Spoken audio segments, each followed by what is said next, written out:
Mesdames et messieurs, bonjour et soyez les bienvenus pour cette nouvelle édition de notre journal de 15 heures au sommaire de l'actualité.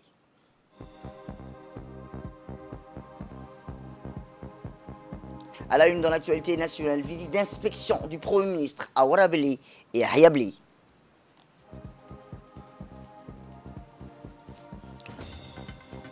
Et enfin, dans l'actualité internationale, en Méditerranée, forte hausse des décès des migrants rejoignant l'Europe.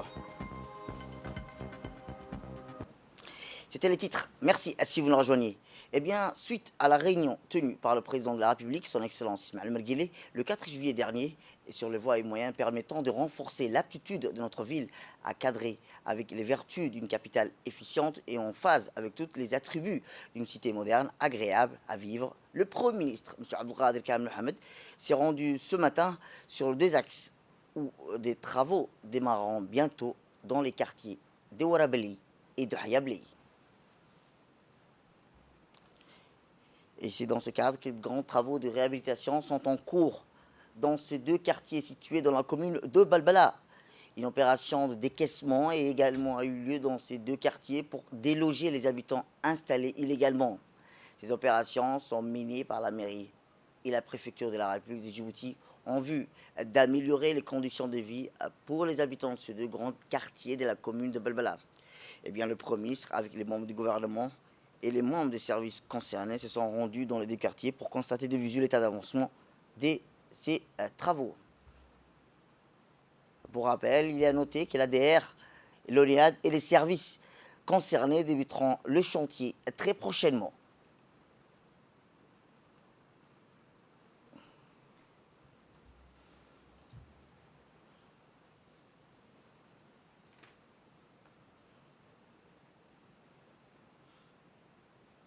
iyo xukuumaddiiba belbelay ku dhan tahay hadday tahay brefega hadday tahay meerka hadday tahay laamihii ay wala qusaysay. Écoutons le Premier ministre. Effectivement, maintenant, nous sommes sur la deuxième voie. La première voie qu'on a examinée, on était à Hayablé. Ça, c'est la deuxième voie, au Rabalais. Et il y a effectivement tous les problèmes que nous avons rencontrés. Tous les services sont présents ici, que ce soit l'énergie, l'eau, le ministère de la ville qui est, elle, chargé d'organiser la ville maintenant. Il y a les voies aussi, l'ADR qui est en train de faire ces routes-là. Donc, ils ont été contraints de dégager les gens qui habitaient sur la voie. Et ça, la préfecture a fait du bon travail, puisque les deux voies maintenant sont dégagées. Et donc, ils vont y aller pour effectivement que l'ADR va faire la route. Et une fois la route terminée, ils vont bitumer la route. Et ça, c'est ça la ville. Le fait de venir de leur brousse ou de je ne sais pas d'où, qui viennent s'installer comme ça, en pleine ville, sur la voie, ce n'est pas normal. Deux choses l'une. Ou s'ils veulent être dans la ville, il faut qu'ils s'adaptent. Dans le cas contraire, qu'ils reviennent de là où ils sont venus. Voilà, c'est ça, il n'y a pas d'autre choix. L'espace qu'ils avaient chez eux, ils ne peuvent pas l'avoir ici. Ce n'est pas la même chose. C'est pas la même chose. Donc ici, c'est la voie, il y a des routes, il y a des endroits où des terrains pour habiter, il y a des terrains que l'État a mis à la disposition de la population. S'ils veulent s'installer et construire quelque chose, ils n'ont qu'à faire la demande et ça sera fait. Par la voie légale. Direction Arta, où le ministre de l'Intérieur, M. Saïd Nour Hassan, poursuit sa tournée de prise de contact des régions de l'intérieur. Cette fois-ci, il s'est rendu hier dans la région d'Arta. À son arrivée, il a été accueilli par le préfet de la région, M. Mohamed Cheikho Hassan, et par le président du conseil régional, Elmi Bouh Goudadi, ainsi que l'ensemble des autorités civiles et militaires de la région. Le ministre a rencontré les agents de la préfecture et ceux des services déconcentrés. Il a assisté à une présentation de la région d'Arta. Après les salutations, il a clôturé cette journée de travail par une rencontre avec les notables locaux de la région.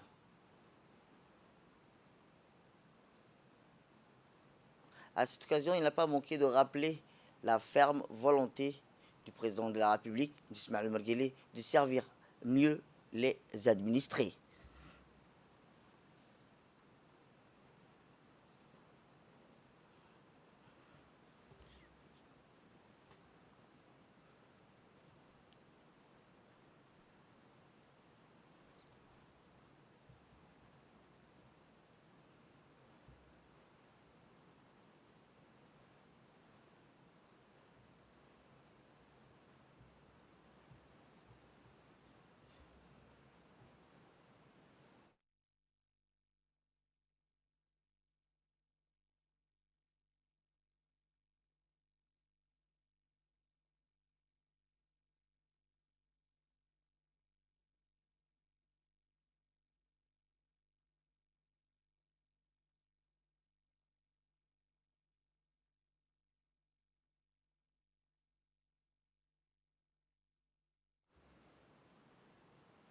Retour à Djibouti, où la ministre de la Culture et de la Jeunesse, Dr Hibo Moumin Assoué, a reçu ce matin dans son cabinet l'ambassadeur de la Fédération de Russie, M. Mikhail Golvanov.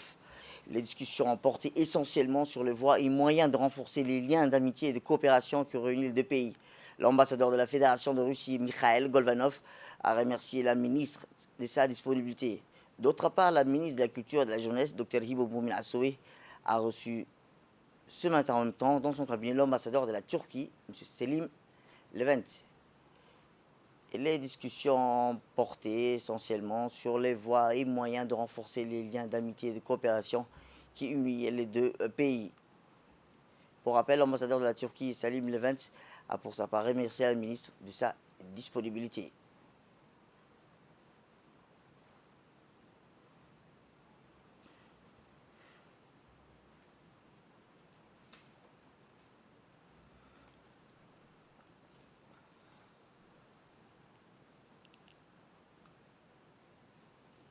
Une délégation des femmes officielles issues de l'Union nationale des femmes djiboutiennes, conduite par sa vice-présidente, Mme Hassan Ahmed Belil, s'est rendue dans le sud, précisément à Ali Sebieh. Celle-ci était composée de la secrétaire générale de l'UNFD, Fatima Abdié, de la parlementaire Oumma Mohamed Hamid et d'autres femmes, d'autres personnalités de l'État. Leur déplacement s'inscrit dans le cadre des cérémonies de remise des certificats d'honneur aux femmes leaders et actives des régions de l'intérieur, initiées par la première dame et présidente de l'UNFD, Mme Khadra Mohamed Haïd. Auparavant, cette mission de l'UNFD avait sillonné toutes les régions de l'intérieur du pays pour honorer les membres des jantes féminines engagées et responsables depuis la nuit coloniale jusqu'à nos jours à la défense de la cause nationale et particulièrement à l'intégration de leurs concitoyennes. Les visiteuses de marque ont été accueillies en grande pompe dans une ambiance festive au siège du conseil régional par leurs consoeurs régionales de tous les âges et de toutes les catégories sociales à leur tête. La députée Roda Ahmed Ali et la présidente de l'antenne locale de l'UNFD, Wilo Ibrahim Roble, ont reçu chaleureusement dans la cour des sièges l'instance régionale de la décentralisation sous fond de musique et de chant. Après les interventions, une autre femme officielle, en premier lieu, la présidente de l'antenne locale de l'UNFD, a souhaité la bienvenue à Al-Sebieh aux membres de cette mission du siège central de l'Union nationale des femmes djiboutiennes. Elle a recommandé à ses interlocutrices de remettre les salutations chaleureuses et sincères des femmes Assedjok, Benijok, à la première dame et présidente de l'UNFD. Cette cérémonie qui nous a rassemblés en ce moment a été initiée par celle-ci, témoigne de la grande considération qu'elle voue à l'égard de la population féminine de la nation. Autre actualité, une importante cérémonie de clôture, de formation et de remise des diplômes s'est déroulée aujourd'hui à l'Académie d'Arabe des sciences, des technologies et des transports maritimes à Alexandrie. Les diplômés licenciés en 2019 de l'Université de Djibouti étaient au nombre de 25 et avaient rejoint les bancs de l'ASTM afin de spécialiser par le biais des formations orientées vers les métiers de la mer pour exercer en tant qu'officier de la marine marchande. Cette cérémonie fut par ailleurs d'autant plus une réussite que ces jeunes se sont illustrés tout au long des formations par leur sérieux et par leur engagement, leur abnégation et intégrant leur corps de la marine marchande en vue de saisir des opportunités nationales et internationales qui leur seront dorénavant ouvertes. Ces programmes de formation réguliers traduisent les relations de partenariat privilégiées entre l'autorité des ports et la STM, relations qui furent initiées depuis 2006 dans le domaine du renforcement des capacités, acquisition du perfectionnement des connaissances en la matière. Notons que les programmes de formation sont organisés, coordonnés et financés par l'autorité des ports et des zones franches par le biais des capitaineries des ports. Rappelons qu'une nouvelle promotion entièrement féminine vient d'intégrer afin de suivre des formations en perfectionnement dans le domaine de la maritime. Et ces jeunes femmes qui disposent d'un parcours axé autour de physique et chimie, des mathématiques et des mécaniques suivront des formations dans le domaine de l'ingénierie, l'architecture navale et l'ingénierie électrique. Il convient également de noter que la cérémonie s'est déroulée en présence de l'ambassadeur de Djibouti en Égypte, M. Mohamed Dohar Hassi. Sport, pour clore l'actualité nationale, la salle de réunion du secrétariat d'État chargé des sports a abrité hier une réunion de concertation et de préparation entre les responsables du secrétariat d'État dans le cadre de l'organisation du tournoi d'été. Comme à la coutume, le tournoi d'été démarre chaque année en juillet après celui du 27 juin. Et enfin, dans l'actualité internationale, le nombre de migrants décédés en mer tente de rejoindre l'Europe en plus que double cette année, a indiqué mercredi l'Organisation internationale pour les migrations. Selon les statistiques publiées par l'OIM dans un nouvel rapport, au moins 1146 personnes sont mortes en mer en tentant de rejoindre l'Europe au cours du premier semestre 2021. En 2050, 513 avaient péri au cours de la même période et en 674 en 2019. Et enfin, en France, la France a renoué ce mercredi avec la traditionnelle défilé militaire à l'occasion de sa fête nationale. Eh bien, le chef de l'État a parcouru sous un ciel gris les Champs-Élysées au commande-car aux côtés de son chef d'état-major des armées, le général François Lecointre. En 2020, en pleine explosion de la pandémie, le défilé du 14 juillet avait été annulé du jamais vu depuis la Seconde Guerre mondiale, remplaçant par une cérémonie placée de la Concorde. Cette année signe le retour des troupes, des drapeaux et des blindés sur la célèbre avenue parisienne des Champs-Élysées. Mais l'accès au spectacle a été limité. Les spectateurs devraient être munis du pass sanitaire ou portent d'un masque. La jauge des tribunes a été en outre fixée à 10 000 personnes contre 25 000 en temps normal. C'est la fin de cette édition. Merci à vous de nous avoir suivis. Restez avec nous pour la suite de nos programmes télévisés.